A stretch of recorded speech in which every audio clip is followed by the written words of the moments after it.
The iPhone 14 Pro, a new device with the same feeling, an amazing camera but a too similar design, a powerful chip but a horrible battery life. Do the new features like Dynamic Island translate into a better experience? Or with the new iPhone 14 Pro, are we still stuck in the old ways of iPhone? Let's talk about my experience with the iPhone 14 Pro after using it for 3 months and if I regret buying it. Now in this review, I don't want to spend too much time talking about things we already know. I just kind of want to give my take on the big major things that the iPhone 14 Pro brought forward and how it's been holding up after 3 months. Starting with Dynamic Island. When Apple announced the new Dynamic Island feature, I was pretty excited. Like in my head, I had an idea of what it would be. And after 3 months of using this every day, I gotta say that it didn't really live up to the hype. And a lot of it was definitely my fault. Dynamic Island could definitely do some pretty basic stuff. It can change your music, it can set a timer, tell you when your phone is charging or on silent mode. Besides those basic tasks, you don't really get much more functionality. And if you really look at what this feature is, it should be able to do a lot more. For example, in Google Maps or the Waze apps, you're not able to use the notch for turn-by-turn directions when you're driving on the road. But with Apple Maps, you can do it. So that's not necessarily a fault of Apple, but on Apple's side, I feel like it is still kind of wasted space. Like we know that this thing is kind of like a mini display. Why not put like little notification icons in the Dynamic Island to make it a lot more useful? Yeah, as I think of it, there are definitely a lot of cool ways that Dynamic Island could be used, but for now, I guess I'll continue to use it for knowing when my egg is finished boiling. Another huge reason why I upgraded to the iPhone 14 Pro, I actually thought based on my experience with the 13 Pro, that on the 14 Pro, I was gonna get a lot better battery life than any of the mini versions. It actually feels like my worst battery in years. If you look at the day in the life video that I made on it, it died pretty damn quickly, faster than when I did the day in the life on the 13 mini. So I don't really know what it is. Apple says that you get up to 24 hours of video playback.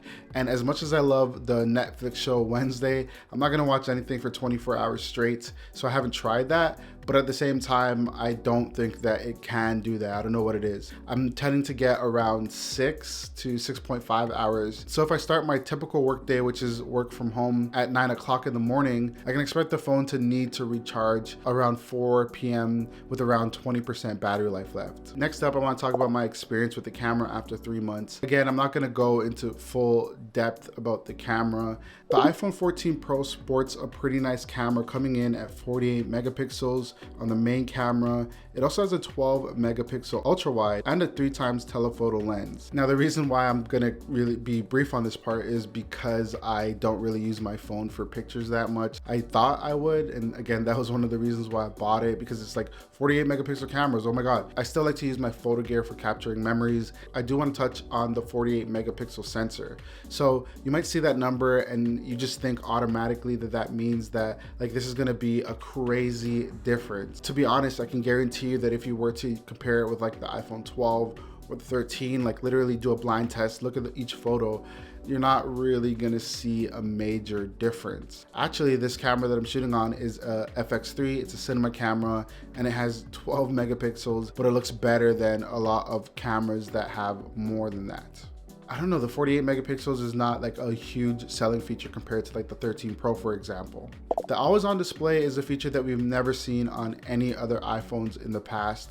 And while yes, it's a good feature, I gotta say that 3 months later, this thing has become an annoyance, so much so that I turned it off quite quickly after getting the phone. I think that the way that Apple did it is kind of weird, and it doesn't really feel like an always on display.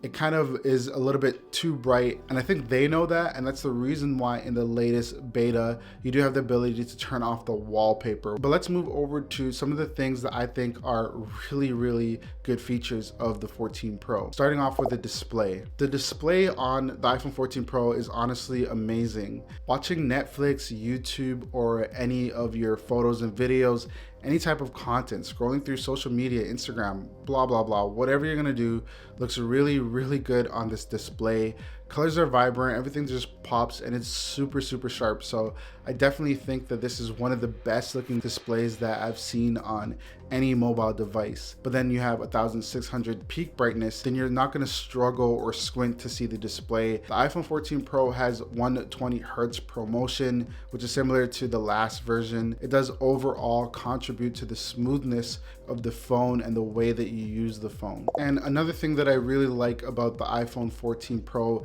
this version specifically, is the design and the build. Now, I know you're probably saying that the iPhone 14 Pro looks exactly like any of the other ones, which in terms of like straight up design, yeah, it does look pretty much identical to the iPhone 13 Pro, but that's space black though. It looks really good. I think it gives the iPhone a very premium look. Now, in terms of durability, I'm not somebody that drops my phone often. I don't have any scratches or dings on this phone. And yeah, this has really held up. Don't throw it off a balcony or anything to test it out. Just believe me. So you at home, you're probably asking yourself the $1 million question, should you buy the 14 Pro? And to be completely honest, and if you really were feeling out the vibe of this video, then you know my answer by now. You should. I don't think the iPhone 14 Pro is worth it. If I could, I definitely would go back to the iPhone 13 mini in a heartbeat.